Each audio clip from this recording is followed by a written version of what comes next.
বৈঠকে কৃষি, নবায়নযোগ্য জ্বালানি এবং শ্রমিক অভিবাসন সহ বিভিন্ন গুরুত্বপূর্ণ খাতে সহযোগিতা বৃদ্ধির বিষয়ে আলোচনা হয়।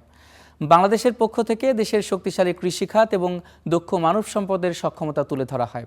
একই সঙ্গে সারাওয়াকের উন্নয়নে দক্ষ, অর্ধদক্ষ ও সাধারণ শ্রমিক সরবরাহ বৃদ্ধির মাধ্যমে অবদান রাখতে বাংলাদেশের আগ্রহ প্রকাশ করা হয়। অন্যদিকে সারাওয়াকের প্রধানমন্ত্রী তাদের উন্নয়ন কৌশলের অন্যতম প্রধান খাত কৃষি ও নবায়নযোগ্য জ্বালানিতে বাংলাদেশের সঙ্গে প্রস্তাবিত সহযোগিতাকে স্বাগত জানান।